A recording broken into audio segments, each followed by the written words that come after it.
سلامن طعنان نخلهم تخاتلتي يكون اندابلكو نابناي لمعنت مدبي كاتو عبناي لمعنت مدبي كم تلمود نعخم يمهريو إلى حسبكو مدب حيزالكم مسئلخو ናይ ሎማዓንቲ መደበይ ዘልዕሎ ፍቑራት ወይ ከዓ ሰብ ሓዳር ኣብ ውሽጢ ሓደ ሰሙን ክንደይ ግዜ ጾታዊ ርክብ ክትፍጽሙ ከም ዘለኩም ክሕብረልኩም እየ።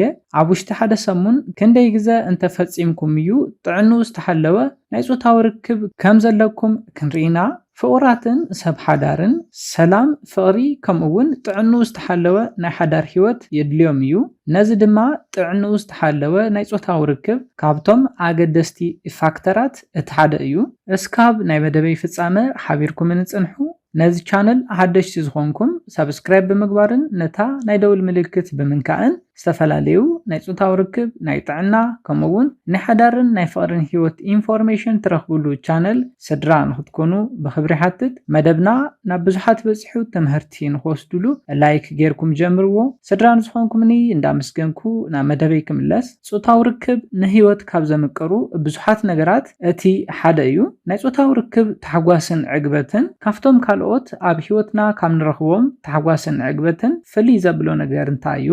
ኣብታ ጾታዊ ርክብ ትፍጽሙላ ሞመንት ክተስተማቕርዎ ትኽእልዎ እዩ። ኮይኑ ግና ግዚኡ ምስ ሓለፈ ትዝክርዎ ዘይክኾን ይኽእል እዩ። ስለዝኾነ ነዚ ብዙሕ ዘይዝከር ተሓጓስ ድማ ንምስትምቓር ደጋጊምኩም ክትፍጽምዎ እንተኽኢልኩም እዩ ክተስተማቕርዎ ትኽእሉ።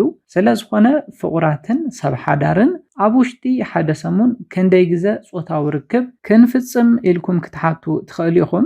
ነዚ ሕቶ ድማ ብሓደ መጽናዕቲ ኣደጊፈ ክምልሰልኩም እየ። እስካብ 20,000 ከፕላት ዝተሳተፍሉ መጽናዕቲ እዩ።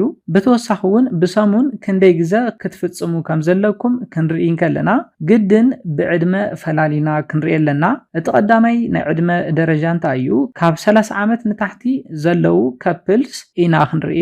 እዚኦም ድማ ኣብ ውሽጢ ሓደ ሰሙን 3 ግዜ ጾታዊ ርክብ እንተዝገብሩ ጥዕንኡ ዝተሓለወ ናይ ሓዳር ህይወት ንክህልዎም ይሕግዞም እዩ ይብል እቲ መጽናዕቲ።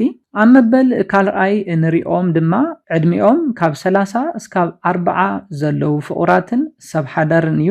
ኣብ ውሽጢ ሓደ ሰሙን እዞም ዕድሚኦም ካብ 30 እስካብ 40 ዓመት ዘለው ፍቑራት 2 ግዜ ጾታዊ ርክብ እንተዝፍጽሙ ሰላማዊ ናይ ሓዳር ህይወት ንክህልዎም ይሕግዞም እዩ ይብል እቲ መጽናዕቲ።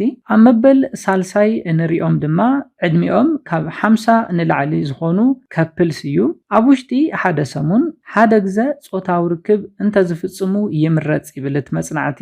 ዕድሚኦም ካብ 50 ንላዕሊ ብዝኾነ ቁጽሪ ናይ ጾታዊ ርክብ ድሌቶምን ስሚዕቶምን እንዳቐነሰ ከም ዝኸይድ ሳይንስ ይሕብር። ስለዝኾነ ዕድመ ብዝወሰኸ ቁጽሪ ናይ ጾታዊ ርክብ ኣክቲቪቲ እውን እንዳቐነሰ እዩ ዝኸይድ። እንተ ተኻኢሉ በዘን ዝሓበርኩልኩም እንተዘይኮይኑ ግና ኣብ ውሽጢ 2 ሰሙን ክትፍጽሙሉ ኣለኩም። ኮይኑ ግና ኣብ ውሽጢ ሓደ ወርሒ ግድን ዝኾነ ናይ ጾታዊ ርክብ ኣክቲቪቲ ክህልው ኣለዎ ይብል እቲ መጽናዕቲ። ስለዝኾነ ብዚ መጽናዕቲ መሰረት ዕድመኹም ካብ 30 ዓመት ንታሕቲ እንተኾይኑ ብሓደ ሰሙን 3 ግዜ ጾታዊ ርክብ እንትትገብሩ ይምረጽ። ዕድመኹም ካብ 30 እስካብ 40 ዝኾንኩም ፍቑራት ድማ ብሰሙን 2 ግዜ ጾታዊ ርክብ እንተጌርኩም ሰላማዊ ዝኾነ ናይ ሓዳር ህይወት ንክህልወኩም ይጠቕመኩም እዩ።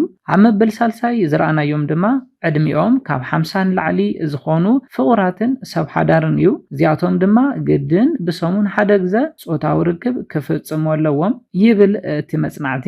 ስለዝኾነ እስካብ ሕዚ ዝሓበርክዎም ነገራት እንታይ እዮም ዘርእዩ? ጾታዊ ርክብ ክንደየናይ ንሓዳርን ንፍቕርን ፒላር ከም ዝኾነ እዩ። ስለዝኾነ ኣድህቦ ክትህብሉ ዘለኩም ኣገዳስ ነገር ከም ዝኾነ ክትፈልጡ ኣለኩም። ክነጠቓልሎም ከለና እንታይ እዩ? ኣብ ናይ ሓዳርን ፍቕርን ዘለኹም ከፕልስ ጾታዊ ርክብ ክንደየናይ ኣገዳሲ ከም ዝኾነ ብምፍላጥ እዚ ቅድም ኢለ ዝሓበርኩልኩም መጽናዕቲ ከም ሪፈረንስ ተጠቒምኩም ዕጋባይ ናይ ጾታዊ ርክብ ብምፍጻም ናይ ፍቕርን ናይ ሓዳር ህይወትኩምን ሰላም፣ ፍቕሪ፣ ምትሕልላይ ዝመልኦ ንኽትገብሩ ክሕብረልኩም ይደሊ። ነዚ ኢለ ናይ ሎማዓንቲ መደበይ በዚ ክዛዝም ካብ ናይ ሎማዓንቲ መደበይ ዝኾነ ሓድሽ ነገር ከም ዝሓስኩም ተስፋ ይገብር። ነዚ ቻነል ሓደሽቲ ዝኾንኩም ሰብስክራይብ ብምግባርን ነታ ናይ ደውል ምልክት ብምንካእን ከተተባብዑናን ስድራ ክትኮኑናን ብኽብሪ ሓትት። መደብና ናብ ብዙሓት በፂሑ ትምህርቲ ንኽወስድሉ ላይክ ሼር ምግባርኩም ኣይትረስዑ። ሓሳብ ርእይቶኹም ብኮሜንት ግለጹልና። ብኻሊእ መደብ ብኻሊእ ሓሳብ እስካብ ንራኸብ ሰላምን ጥዕናን ንኹላትና። ይቀኒለይ።